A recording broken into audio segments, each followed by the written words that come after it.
My name is David Torrance. I'm 56 years old, and I haven't been in the water since March 2001. Not a pool, not a bathtub deep enough to put my head underwater. Not even the ocean I can see from my apartment window in San Diego. People who knew me before think this is strange. I was a deep-sea salvage diver for 18 years, certified to 1,000 feet, comfortable in places that would kill most people in seconds. I loved the work. I loved the pressure, the darkness, the total silence of the deep. But that was before the Philippine Trench, before I learned what's really down there.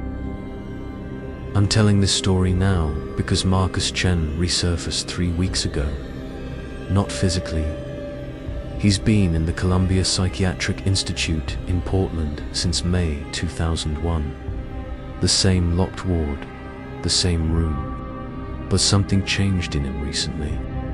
The nurses called me because I'm listed as his emergency contact, the only member of our old crew who still visits. When I arrived, Marcus was sitting by the window, clear-minded for the first time in 23 years. He looked at me with clear eyes and said 5 words. "They're coming up, David, deeper." I don't know what that means. I don't know if Marcus is truly clear-minded or if this is another break from reality. But those words, along with the 3 commercial fishing vessels that vanished off Mindanao last month, tell me it's time people knew the truth.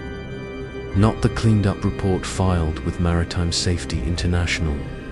Not the equipment failure story that closed our case. The truth about what we found 800 feet down and what found us. This is hard to talk about. I've spent 23 years trying to convince myself it was nitrogen narcosis. Pressure-induced hallucination. Some kind of shared mental break caused by depth and fear. But I have the footage. Corrupted, yes, but not completely gone. I have the sonar logs I kept before they were wiped from official records. I have the scars on my left arm where something grabbed me, marks that don't match any known sea life. And I have Marcus, who came back wrong, who spent 19 days somewhere humans aren't supposed to survive, and came back with knowledge that shattered his mind. I was 33 when this happened. Young enough to think I couldn't be hurt. Experienced enough to respect the ocean's dangers. I'd done 200 commercial dives, recovered everything from airplane black boxes to WDU munitions. I knew what belonged down there. I thought I did. The job came through in February 2001. A Liberian-flagged cargo vessel. The Celeste Maritime had gone down 40 nautical miles northeast of Mindanao in the Philippines. Standard salvage operation, decent pay, 3-week contract. Our team of 5 had worked together for 4 years at Pacific Deep Recovery. We knew each other's rhythms, trusted each other's skills. Marcus Chen was our primary diver, 39 years old, ex-Navy salvage specialist, with more deep certifications than anyone I'd met. He trained me when I first joined Pacific Deep, taught me how to manage nitrogen buildup, how to stay calm when your body is screaming that the pressure should have killed you already. Marcus had a wife, 2 daughters in middle school. He was supposed to retire in 6 years. Jennifer Oakes was our secondary diver, 29, the best technical diver I'd ever worked with. Thomas Ruiz handled topside operations and dive medicine. 44, former Navy corpsman who managed our decompression protocols.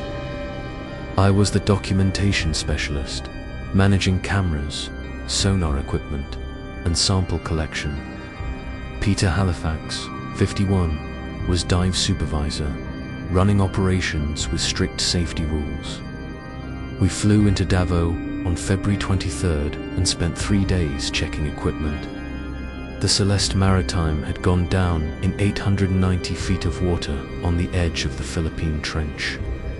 The trench itself dropped to over 34,000 feet, just 15 miles east, creating unusual current patterns. Our first sonar surveys showed the ship intact on the bottom, tilted 32 port. We mapped the debris field and calculated our gas needs. The first 2 days of diving went perfectly. Marcus and Jennifer made 4 dives each, documenting the wrecks outside. No collision damage, no evidence of fire or explosion, no hull breach. Whatever sank the Celeste Maritime happened inside. On March 2nd, I went down with Marcus for my first dive on the wreck. We entered the water at 800 hours. Surface conditions were ideal. We descended at 75 feet per minute, the standard rate for deep diving. At 200 feet, the light began to fade. By 400 feet, we were in twilight. At 600 feet, we switched on our primary lights. That's when I first noticed something wrong with the sonar returns on my wrist display. The wreck showed clearly at 850 feet below us. But there were other shapes on the screen, irregular formations arranged in what looked like concentric circles, stretching away from the wreck site.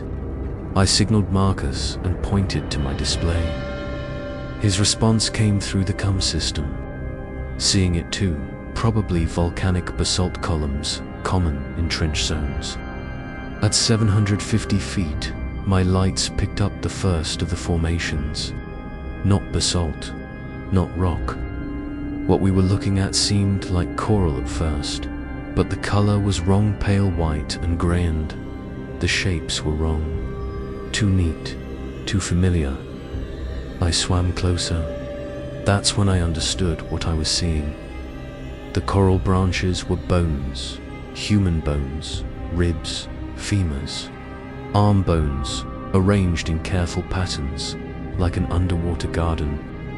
Dozens of skeletons, maybe hundreds, some still partly connected. My breathing sped up. Marcus's voice was steady but tight. We found human remains, multiple individuals, extensive arrangement.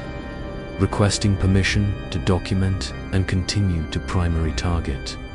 Peter's voice from the surface. Document thoroughly. Continue to wreck site. Bottom time now, 18 minutes remaining. I began filming. The formations stretched in all directions beyond our light. Some skeletons were old, bones stained dark and covered with sea growth, but others were newer, still ivory white, some with scraps of clothing attached. I saw a diving mask, a watch still strapped to a wrist bone, a wedding ring on a finger bone cleaned by scavengers. Then we heard the sound not through the water, but through the COM system itself. It started as a low tone, then rose in pitch and complexity. It sounded like whale song, but broken, mixed with something else, something like syllables, like words spoken underwater by something without a human voice. Peter's response, negative. No broadcast from surface. You're on a closed frequency. The sound kept rising and falling in patterns that felt like a conversation. My depth gauge read 782 feet. My remaining bottom time was 14 minutes. Marcus made the hand signal for abort dive, just as my light swept across something moving at the edge of what we could see. Something large. Something that moved with careful, controlled motion. For just a moment, caught in my beam, I saw pale see-through skin and a face watching us with sharp intelligence. Then my camera died. The last frame showed a shape my brain still can't fully accept. 2 large eyes, webbed hands reaching toward us through the dark water. Marcus grabbed my arm. We're going up now. The ascent should have taken 5 hours and 40 minutes. We made it in 4 hours and 52 minutes, cutting our decompression stops as short as safety rules allowed. Every minute we hung in dark water at our stops, with that sound still playing through our cums, felt endless. Peter was furious when we surfaced. You could have bent yourselves. Whatever scared you down there doesn't justify risking decompression sickness. He was right. In technical diving, panic kills more people than gear failure. But Marcus and I both felt the same crushing need to get away from that depth. We were in the decompression chamber within 20 minutes, breathing pure oxygen for 6 hours. Thomas watched us for signs of decompression sickness. We were lucky no symptoms showed up, but those 6 hours gave me time to think about what I'd seen. Jennifer and Peter reviewed our dive logs while we were in the chamber.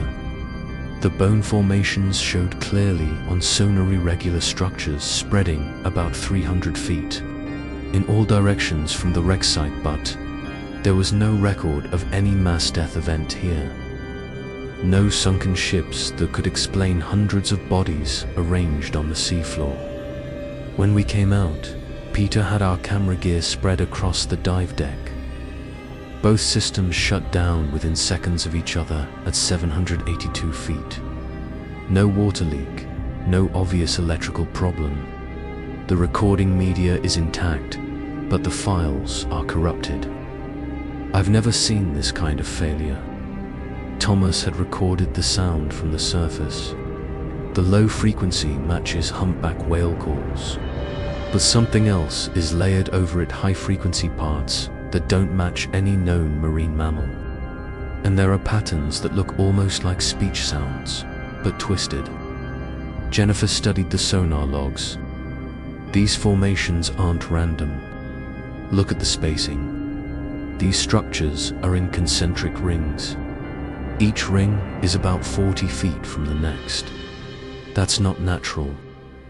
Marcus had been quiet since we came out of the chamber. The remains aren't all Filipino. I saw modern diving gear, and the arrangement isn't ceremonial. It's functional, like a garden plot, like something is growing them. The word growing hung in the air. Peter made the call. We're documenting this and reporting it to Philippine maritime authorities. This could be a mass gravesite. The Celeste Maritime recovery is suspended until authorities clear the site. That should have ended it. But Jennifer noticed something we'd missed. The cargo holds are open. Look at these returns. The main hatch covers are off. Someone already got into this wreck recently. Peter studied the screen. There's been no other salvage operation here. We're the only team with permits. Someone else was here first, Jennifer said, and they went inside the wreck. We need to know what they found. The choice to make one more dive was probably the worst mistake of my life. Marcus volunteered to go down alone. Just a quick survey of the cargo holds, 15 minutes of bottom time. Jennifer would back him up at 400 feet. I would run communications from the surface. Marcus descended at 1,400 hours. His voice came through clearly at each depth check. At 850 feet, he reached the wreck. Marcus descended at 1,400 hours. His voice came through clearly at each depth check. At 850 feet, he reached the wreck. Cargo hold accessed. Hatch covers removed from inside.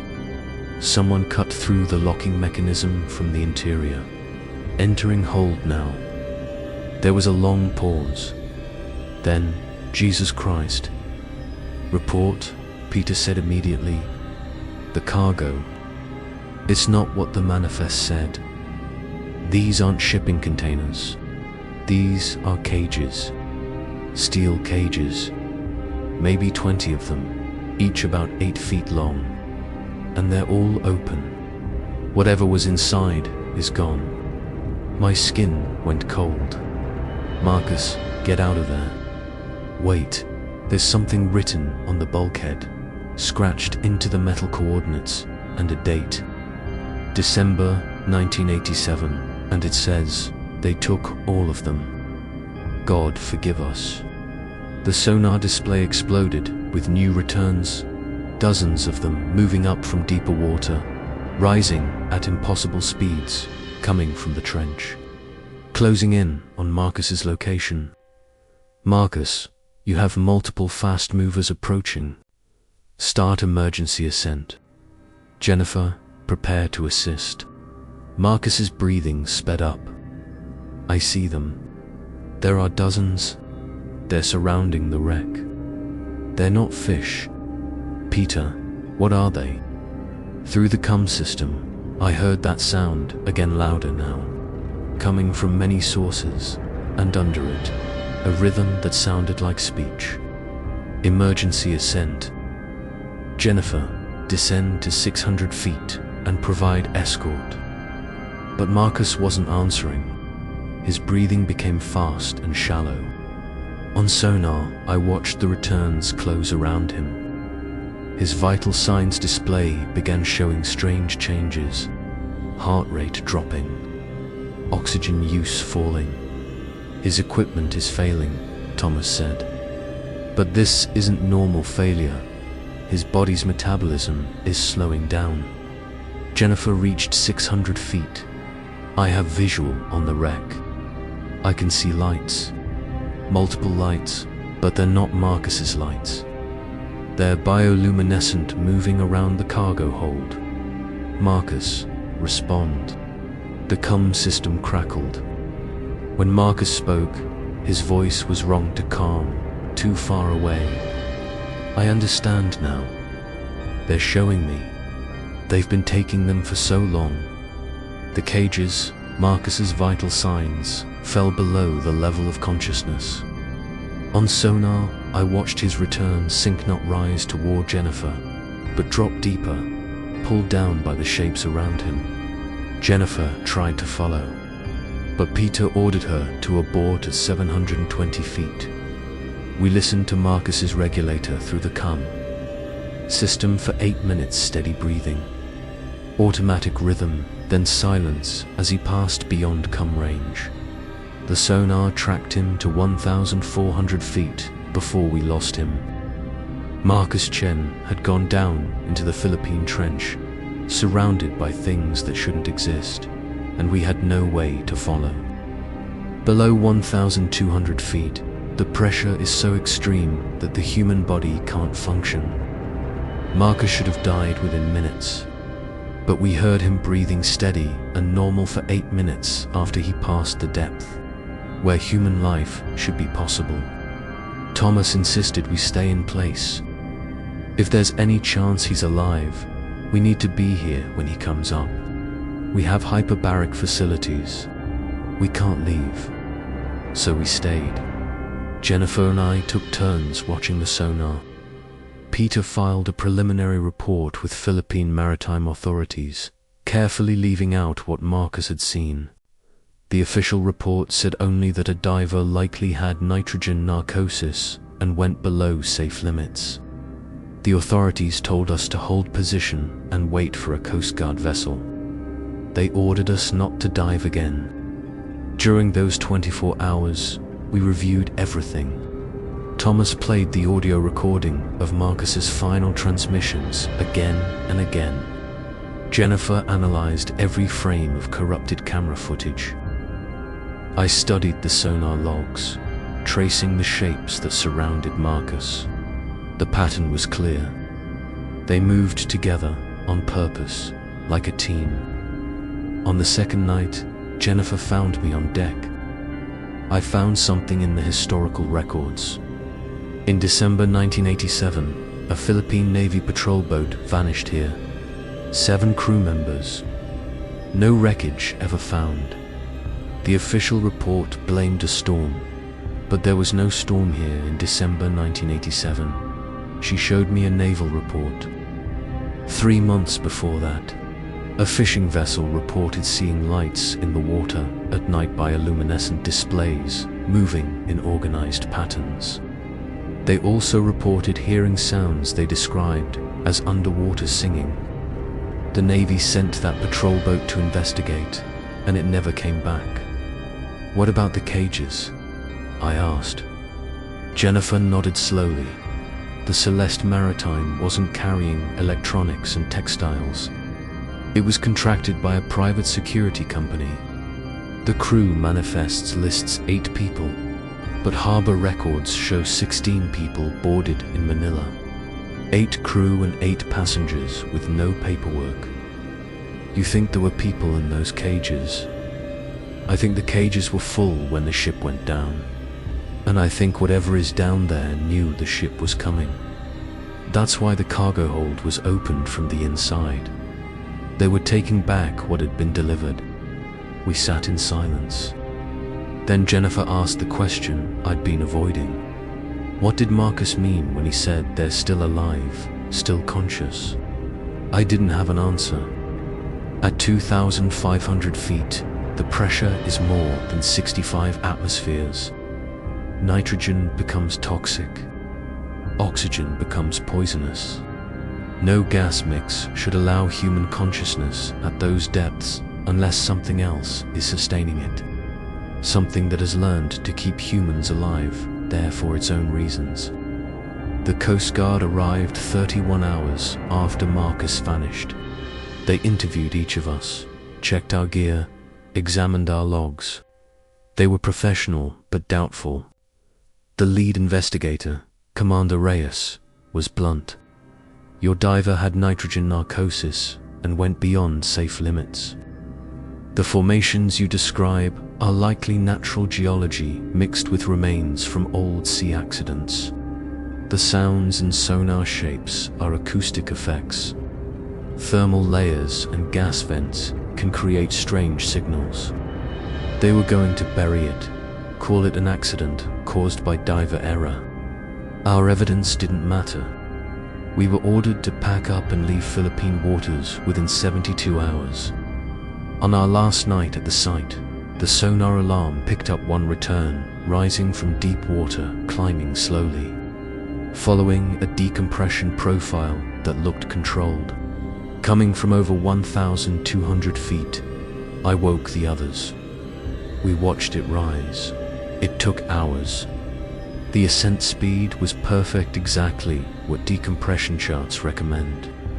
The return stopped at regular depths for the exact time needed to release gas safely. At 400 feet, Jennifer suited up. If that's Marcus, he'll need help. I'm going down. She descended to 300 feet and held position. Her voice came through 20 minutes later with something I'd never heard, grief mixed with horror. I have visual. It's Marcus. He's alive. He's rising on his own. But Peter, his eyes are open. He's staring at me, and he's not breathing from his regulator. His regulator isn't even in his mouth. He's just rising without breathing, like the pressure doesn't affect him anymore. We brought Marcus aboard just before dawn on March 5th. He'd been underwater for 61 hours. He went to depths where human life isn't possible and came back. His skin was pale, almost see-through, blood vessels visible under it in patterns that looked wrong. His eyes were open, pupils wide, not reacting to light. He was breathing, but slowly, maybe 3 breaths per minute. His heart rate was 22 beats per minute. His body temperature was 88. He should have been dead. Every measurement said he couldn't be alive, but he was moving, standing, his eyes following motion, even though he didn't respond to our voices. Thomas tried to examine him, but Marcus wouldn't let anyone touch him. He stood on the dive deck, water streaming off his suit, and when we stepped toward him, he backed away with movements that were too smooth, too graceful. Then he spoke. His voice was wrong, the tone off, the rhythm broken. They wanted me to tell you. They wanted you to understand. The gardens are full. Hundreds of them, thousands, kept alive at depths where light doesn't reach, fed by minerals from thermal vents, held in a state between awareness and death. Some have been there since the war. The second one, the ships that went down and were never found, the crews that vanished, they're all there, all still aware, all waiting. Marcus, you need medical help, Thomas said carefully. We're taking you to a hospital. Marcus tilted his head in a way a human neck shouldn't bend. I'm not Marcus anymore. Not completely. They changed something when they took me down, showed me things, put something in me that lets me survive the pressure. I can feel it in my blood, in my lungs. I could go back down right now, go to 2,000 feet without equipment, live there, join the garden. Why? Jennifer asked. Why would they do that? Why keep people alive down there? Marcus stared at her. In the dawn light, I saw his eyes had changed, color paler than they should be. Washed out gray-blue instead of Marcus's natural brown, because they're lonely. Because they've been alone in the deep for so long, longer than humans have had language. They're the old ones, the first ones. Before we crawled onto land, before we learned to breathe air, and they remember us. They remember when we were the same, when we lived in the water together. They want us back.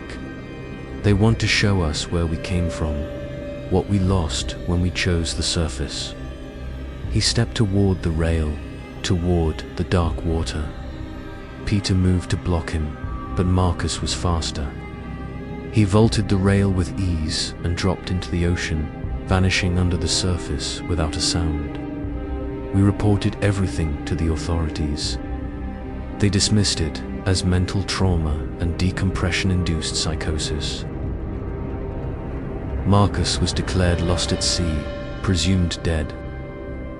His family held a memorial service in April 2001. But Marcus wasn't dead. 19 days after he went back into the water, he surfaced near a fishing boat 200 meters south of where we lost him. The fishermen found him floating, conscious, his skin even paler than before. They took him to a hospital in Davao. Doctors couldn't explain his condition. His blood chemistry was wrong. His lung capacity was 3 times normal. His eyes had adapted to sea light in ways humans normally can't. He couldn't speak anymore, not in any way that made sense. He made sounds like the vocalizations we heard through the cum system. When doctors kept him out of water for more than 6 hours, he had seizures. He needed to be submerged, needed pressure. They transferred him to the Psychiatric Institute in Portland because his wife lived in Oregon and wanted him close. I visit him once a month. For 23 years, he sat in that room, staring at nothing, sometimes making those sounds. The doctors think he's catatonic, his mind broken by whatever he went through. But 3 weeks ago, he spoke clearly. He looked at me and said, "They're coming up." Moving to shallower water, adapting to depths where humans dive regularly. He said, "The gardens are full, and they need more," he said. They've learned to change people faster now. The process that took 19 days with him takes only hours now. He said, I should warn people. Tell them what's in the deep water. Tell them why certain dive sites have higher disappearance rates. Tell them about the lights people see at night in trench zones, the singing commercial fishermen report but never officially document. Then he stopped, again back to staring, back to those sounds. I don't know if Marcus is warning me or threatening me. I don't know if what's left of him is still human enough to care about stopping what he says is coming. But I know 3 fishing boats vanished off Mindanao last month in the same area where the Celeste Maritime went down. I know the recovery team found 1 boat at 600 feet with its cargo hold opened from the inside. And I know the Philippine Navy has quietly created an exclusion zone around the trench, banning all commercial diving. I still have the corrupted camera footage. I've enhanced it as much as today's technology allows. You can see them if you know what to look for. Pale shapes moving in darkness. Faces that are almost human, but not quite. Eyes too large, built for crushing pressure and total darkness. Hands webbed and long, perfect for swimming at depths humans can't survive. And you can see what they're reaching for. You can see the gardens Marcus described, rows of figures suspended in the water, attached to thermal vent formations. Their bodies changed to survive without surface air. Their minds kept awake by methods I can't even begin to understand. Some are moving. Some are trying to swim, but none can leave. Whatever was done to them ties them to that depth, that pressure, that darkness. Marcus was lucky. They let him go. They changed him and sent him back as a message, as proof, as a warning, or as an invitation. The others in the gardens weren't given that choice. They're still down there, still aware, still waiting in crushing darkness, while those pale shapes tend to them like crops, like livestock, like something valuable that must be kept and expanded.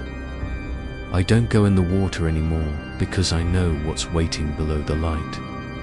I know what happens to people who sink too deep, who go past safe limits, who ignore warnings about certain dive sites and depths. I know the stories about missing divers aren't all accidents or gear failures or bad planning. Some found the gardens, or the gardens found them, and now they're part of something older than human civilization, something that has been collecting us since we first learned to swim, keeping us in the deep water where we came from, where those things believe we belong. Marcus said they're coming up, moving shallower. I don't know what that means for recreational divers, for commercial operations, for anyone who goes into deep water, but I know I won't be there when it happens. I'll stay on land, stay dry, and try not to think about the thousands of people suspended in darkness at the bottom of the Philippine Trench, still awake, still aware, kept by beings that remember when we all lived in the water together.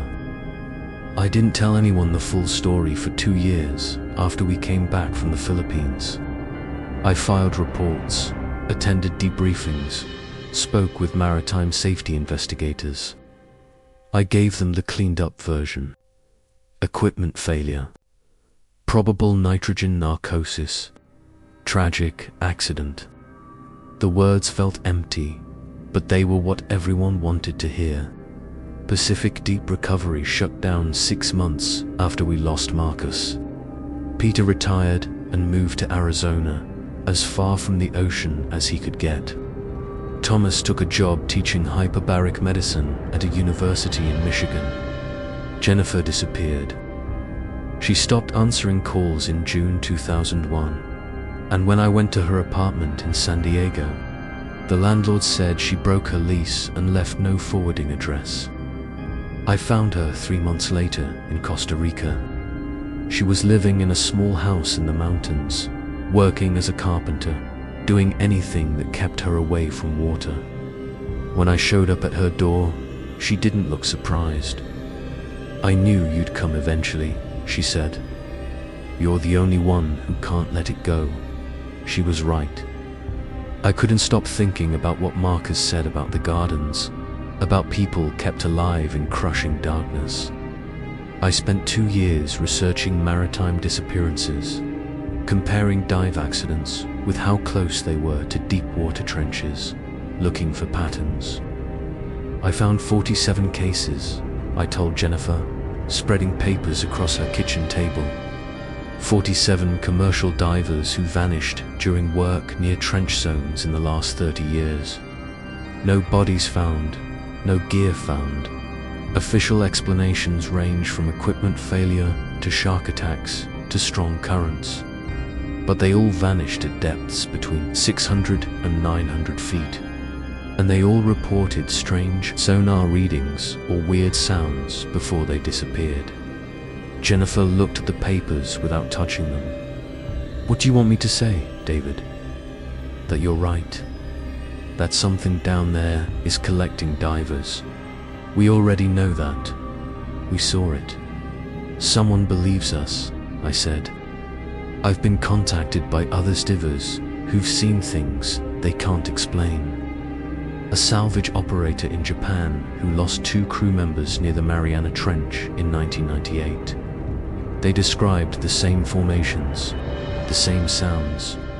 A Norwegian offshore oil worker who saw something at 800 feet in the North Sea. His partner vanished. He won't dive anymore. He won't even go near the ocean." "How many?" Jennifer asked quietly. 12 people willing to talk, maybe 50 more who won't go on record, but confirmed similar experiences. And there are historical accounts going back decades. Soviet deep-sea research team in 1973 reported biological structures of unknown origin in the Kuril-Kamchatka Trench. 3 team members vanished on later dives. A French ocean expedition in 1984 found organized human remains near the Puerto Rico Trench. The expedition ended immediately. Jennifer picked up one paper, a translated Soviet report. She read slowly, her face turning paler. "They knew. Governments have known for decades." "Not just governments," I said. "The company that hired us, that sent us to recover the Celeste Maritimer, dug into who owned it. It's a shell company owned by a defense contractor that specializes in deep-sea operations and biological research. I think we were sent there on purpose. I think they wanted us to find what we found. Why?" I pulled out a procurement order.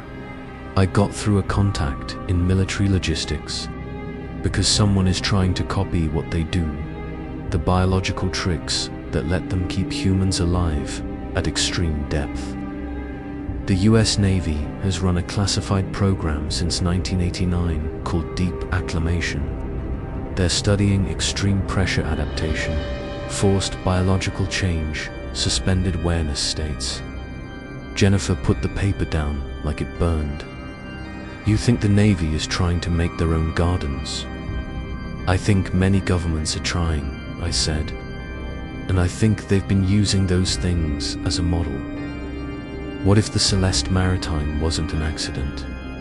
What if those cages were full of people being delivered on purpose, prisoners, political dissidents, anyone who needed to vanish? What if there's been an arrangement for decades? Human subjects in exchange for access, for observation, for learning how the biological change works." Jennifer stood and went to the window. Her hands were shaking. "That would make us part of it. Every time we accepted the official story, we helped cover up a harvest." "We didn't know," I said. "We knew enough," Jennifer said. "We heard Marcus talk about the gardens being full, and we let the authorities brush it off. We went home. I'm going public," I said. "I'm documenting every case I found, publishing it where it can't be buried. Because 3 months ago, a dive operator in the Philippines started offering extreme depth dives near the trench. Tourist dives to 800 feet, very expensive. They are advertising it as exploring mysterious deep-sea formations. The first group goes down next month.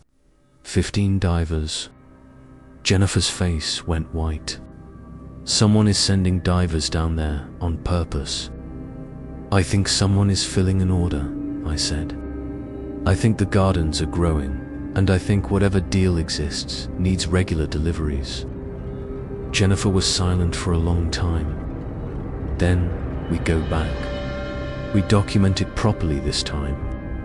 We get clear footage, solid evidence, something that can't be brushed off. We go down to those formations and record everything. That's suicide. Marcus went down alone and unprepared. Jennifer said, "We go together. We use gear that can't be corrupted. We record the gardens and come up before they can stop us. And if they don't let us leave."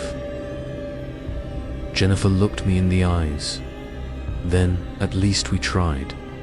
Marcus contacted me 6 months after that talk with Jennifer. Not a phone call. A message slipped under my apartment door while I was out. Handwritten on paper that felt wrong, too slick, too alive. "David, I'm still here, still aware. They let me surface sometimes, walk on land. They want me to bring others down. Show them what I've seen. Show them the gardens. I've refused, but I can't refuse forever. If you want to document what's really down there, I can take you.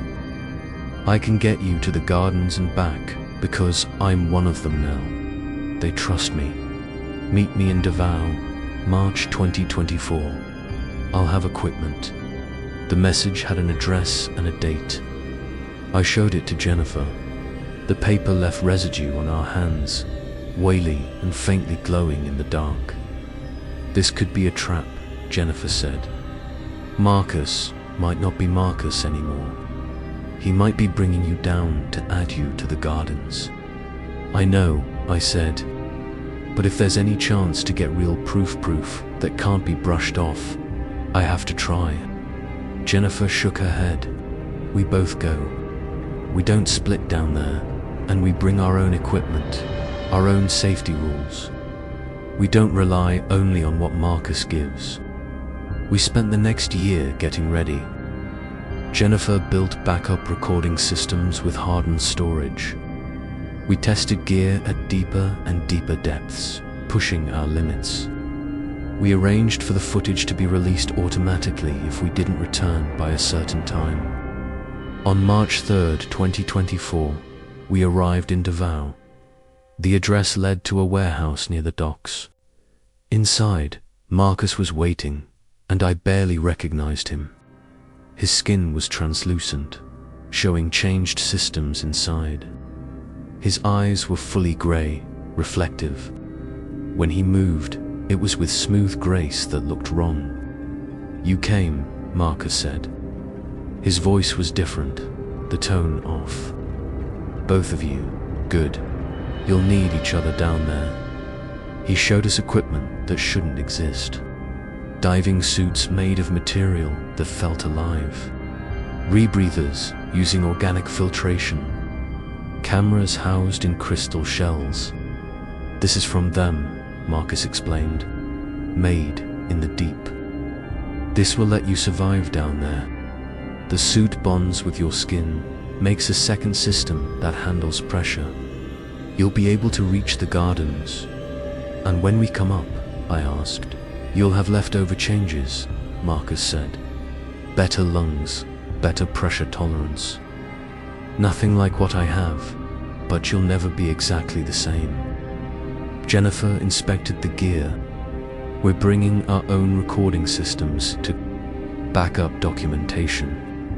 Marcus nodded. "Smart. They can corrupt electronics, but they can't stop you from seeing, from remembering." We spent 2 days preparing. Marcus arranged a fishing vessel with a crew that moved too perfectly, their eyes reflecting wrong in the light. "They were modified," Marcus said. "Early stage, still mostly human." We left on March 5th, exactly 23 years after Marcus disappeared. The match felt planned.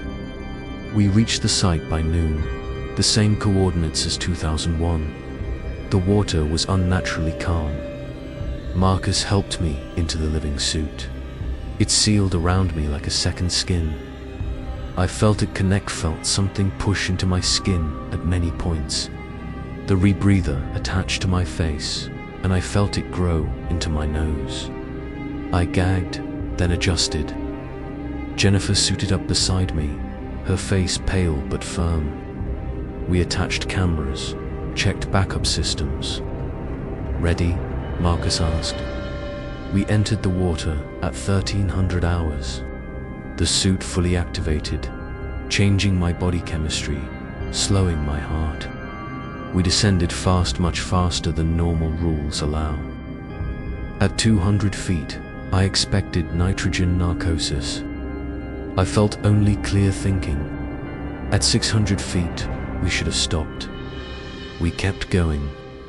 At 750 feet, we reached the bone formations. They had grown since 2001, spreading hundreds of yards. I could see the careful patterns, the geometry, new bones still settling into place. Marcus led us deeper, moving through them like he knew the way. At 850 feet, we reached the Celeste Maritime. The wreck had collapsed more, but the cargo hold was open. We entered. The cages were still there, empty and warped. Beyond them, through a gap that shouldn't have been there, I saw bioluminescent light pulsing in rhythm. Marcus signaled us to follow. We passed through into a space larger than the ship should contain. The walls glowed, structures part rock and part living tissue. And all through the space, I saw them, the gardens. Living people, dozens of them, hanging in the water in neat rows, attached to walls by living tethers pulsing with nutrients. Their bodies would change, skin translucent, inside systems altered. Their eyes were open, following us. They were conscious, aware, watching. And they'd been there for months or years or decades, unable to move, unable to speak, kept alive under crushing pressure. Jennifer grabbed my arm, her breathing fast. Some people tried to move toward us, mouths opening and closing without sound. Whatever was done to them stole their voices, but not their awareness. I was filming everything. Jennifer's cameras were recording. We moved deeper, past people whose changes were so extreme they barely looked human. Longer limbs, reshaped torsos, faces rebuilt for smooth swimming. But their eyes still held human intelligence, human terror. "This is what they've been building," Marcus said. "A group of changed humans who can live at any depth. They're making a new kind of human, taking us back to the water." Then they appeared, the deep ones, rising from cracks and spaces between the suspended bodies. Pale shapes 8 to 10 feet long, see-through skin showing alien organs. Huge eyes built for the abyss. Hands with long fingers and heavy webbing. They surrounded us, studying us with something like curiosity. One came to me, touched where the suit had joined my body. It made a sound, a vibration that shook my skull. Not words, but I understood. Recognition. It knew Marcus. It knew why we were there. The deep one signaled us to follow. We descended past more layers of suspended humans, past structures that were part building and part creature. Jennifer squeezed my hand hard enough to hurt through the suit. We reached what Marcus called the source, a giant living structure filling a cavern as big as a cathedral, pulsing with light. Thousands of tendrils connected it to thermal vents and to the suspended humans all through the gardens. This was what kept them alive, kept them aware while their bodies were rebuilt. The deep ones spoke to it through vibrations, and the structure answered with patterns of light. They were caring for it, maintaining it. And I understood what Marcus tried to say. To them, this was rescue. They were saving humans, bringing us back to water. The horror was, They couldn't understand we didn't want it. Marcus pointed upward. We'd been down for 90 minutes. Time to rise. We started ascending, moving back through the gardens. But at the newest section, Jennifer stopped. She recognized a man suspended near the entrance, still mostly unchanged, still clearly human. She swam closer, and her body stiffened. She knew him. I moved beside her and looked at the man's face. It was Peter Halifaxer, dive supervisor from 2001, the man who retired to Arizona to escape the ocean. He'd been taken. His eyes followed Jennifer, widening with recognition. His mouth opened, trying to speak, but no sound came. Jennifer made a sound through her rebreather, halfway between a sob and a scream. She reached for Peter, trying to pull off the tethers holding him. Marcus grabbed her arm and pulled her back. "You can't free them," Marcus said. "They've been changed too much. Without the tethers, without the system holding them, they'd die. The pressure would crush what's left of their old human bodies." "When?" Jennifer demanded. "When did they take him?" "6 months ago, Mark." "6 months ago," Marcus said quietly. "I saw him brought down. He was investigating, following the same patterns you and David found. He got too close. They collected him from his home in Arizona, brought him to the coast, took him down." Jennifer was shaking. "We have to do something. We can't just leave him here." "There's nothing we can do," I said, even though it felt like betrayal. Marcus is right. Peter has been changed too much. We document this. We get the footage to the surface. We make sure people know. We kept rising.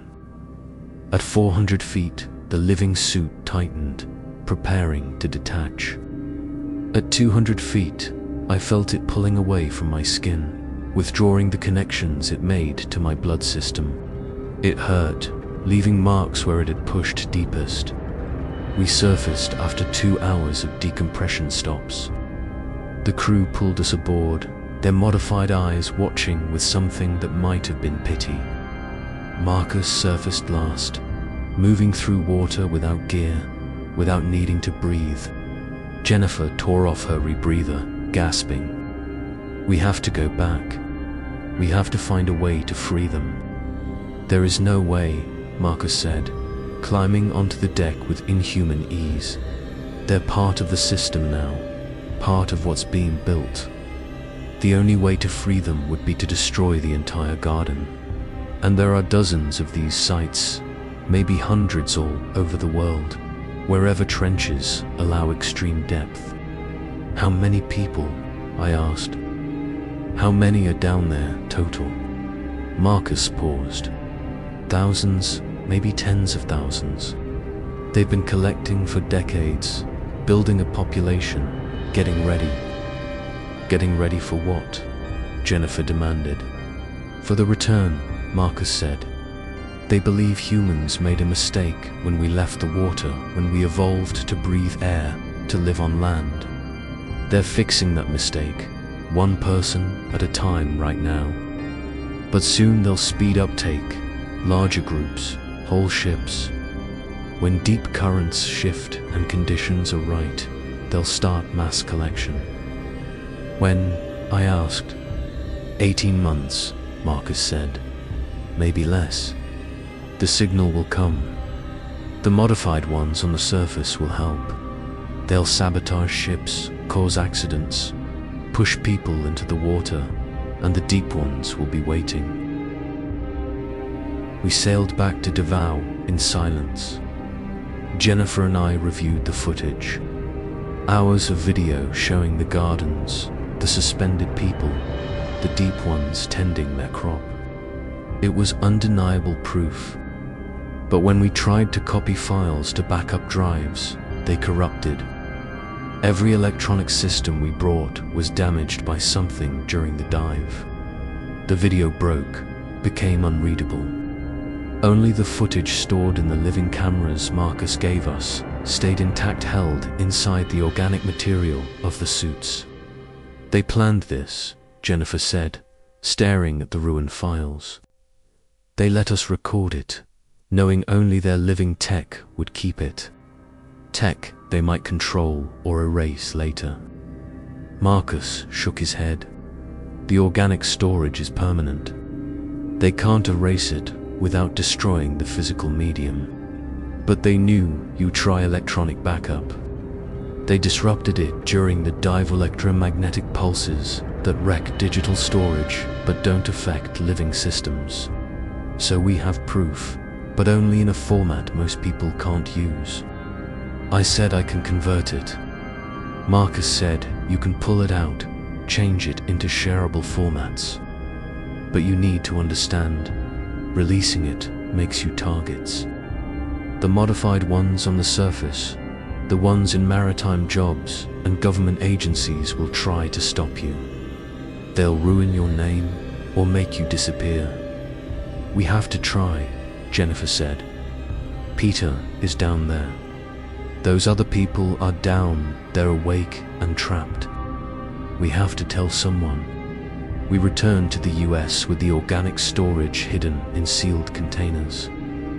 Marcus extracted footage onto encrypted drives, but warned us to protect the original living storage.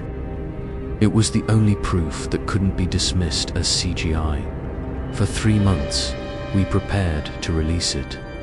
We contacted journalists, documentary makers, marine biologists. We built a website with all evidence, all history, all patterns. We planned to release everything at once, make it impossible to silence. Then Thomas Ruiz drowned in his swimming pool. The news hit me like a punch. Thomas helped with research, gave medical analysis, and now he was dead in a way that made no sense for a strong swimmer. 2 weeks later, Jennifer vanished. Her apartment was empty, her car still parked. No signs of a fight, no clue where she went. But I knew they took her, brought her back to the gardens. I was next. I knew it, but I had to finish. I uploaded everything to many servers, set deadman switches to release data if I didn't check in. I contacted every media outlet I could. Most ignored me. A few started investigating, then their stories died before printing. The footage was called a complicated hoax. I was labeled a conspiracy theorist. Former co-workers gave interviews saying I never recovered from 2001, that I became obsessed and delusional. Marcus visited me one last time. They're coming for you tonight, he said. The modified ones. They'll take you to the coast, bring you down, add you to the gardens.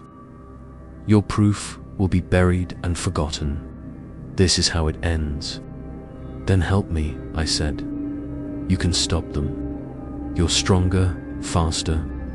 You could, I can't, Marcus cut in. Because part of me doesn't want to. Part of me believes what they believe, that humans belong in the water, that the gardens are necessary, that you should join them. I'm fighting that part, but I don't know how much longer I can. He left. I sat in my apartment, waiting. But instead of modified humans coming to take me, my phone rang. Unknown number. Mr. Dr. Torrance, a woman's voice said, "My name is Dr. Sarah Chin. I'm Marcus's daughter. My father asked me to call you. He said to tell you he's going back to the gardens forever. And he said, you have one choice left.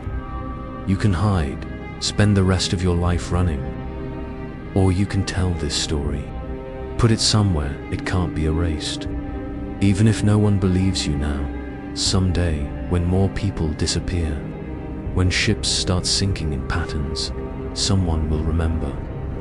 Someone will look at your evidence and understand, where is he?" I asked. "Already gone," she said. He walked into the ocean this morning. He said he couldn't stay on land anymore, couldn't fight what he'd become. But before he left, he gave me something for youth, original organic storage from your dive. He said to keep it safe. He said, someday someone will believe. 6 months after Marcus returned to the ocean, the first cruise ship vanished.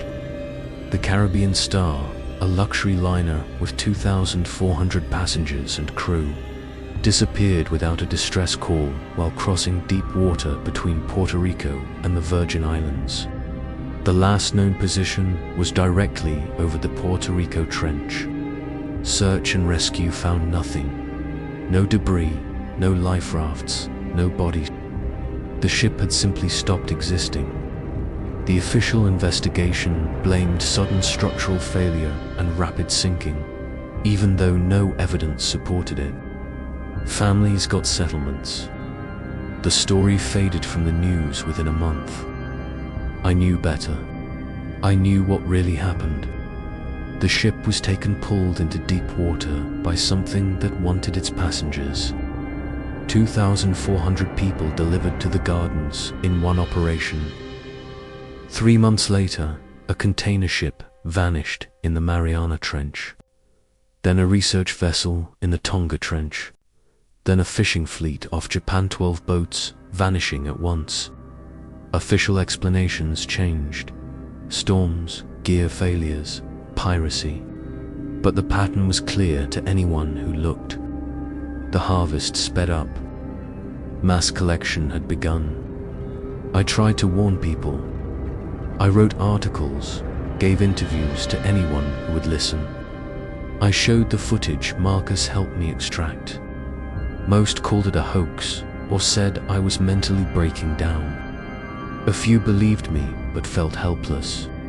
What could anyone do against something living in the abyss, something planning this longer than human civilization? Then I started getting messages from other divers, maritime workers, people who lost family in the disappearances. They saw things, heard things, found proof that matched mine. We built a network, shared information, tracked patterns. We identified 17 of the modified ones Marcus warned me about, people working in Coast Guard stations, naval facilities, maritime safety agencies. We documented their physical anomalies, their missing time in work history. We collected evidence that should have been undeniable, and we were ignored or worse, actively silenced. Investigations were shut down. Whistleblowers were ruined. Evidence vanished from secure facilities. That's when I understood how big this was. It wasn't only the deep ones. It was governments, businesses, research groups. Some were compromised by modified ones in powerful jobs. Others made deals trading access to humans in exchange for biological knowledge and tech. The conspiracy theorists were right. There was a plan to reduce the surface population, to push humanity back into the ocean, and it had been moving for decades. In October 2024, I got a package with no return address. Inside was a crystal storage unit, like the ones Marcus gave us. When I connected it to my computer, it played a video. Jennifer suspended in a garden, her body heavily changed. Skin translucent, limbs longer, but her eyes awake, following the camera, watching me watch her. And behind her, hundreds more, including Peter Halifax and Thomas Ruiz. Text appeared on screen in English, but the letters looked slightly wrong. The gardens are full. The signal comes soon. You can warn them, or you can join them. Choose. I'm choosing now. I'm telling this story to anyone who will listen. I'm putting it in places where it can't be erased, printed books, shared files, archives around the world. Because in less than a year, Marcus said the signal would come. The deep ones would begin mass collection. Ships would sink in numbers too big to ignore or explain away. And when that happens, when people finally understand what's in the deep water, this document will still be here. This proof will exist. The footage will show I wasn't delusional or mistaken. The gardens are full. They're preparing to grow. And every person who goes into deep water, every ship that crosses a trench, every submarine that drops into the abyss, they risk being collected, taken down, changed, kept awake while their bodies are rebuilt for a life they never chose. I'm 56 years old. I haven't been in the water since 2001, but I know they'll come for me someday. Mark has told me the modified ones remember who documented the gardens, who tried to warn people. They'll take me last, he said, because they want me to watch it happen. Want me to see ships vanish and whole groups of people move to the deep. I visit Dr. Sarah Chin once a month. She still has the original organic storage from my dive with her father. We've arranged for it to be sent out if anything happens to either of us. The footage will survive and eventually reach people who can understand what it shows. Sometimes I dream about the gardens about Jennifer and Peter and Thomas hanging in dark water, awake and aware, waiting, part of something older than humanity. Something that remembers when we lived in the ocean, something that wants us back. And I wonder if they're suffering, or if the changes have altered them so much they've accepted their new life. If they've become something that doesn't miss the surface anymore, something that can live in crushing pressure and endless darkness. I don't know, and I'm afraid I'll find out soon.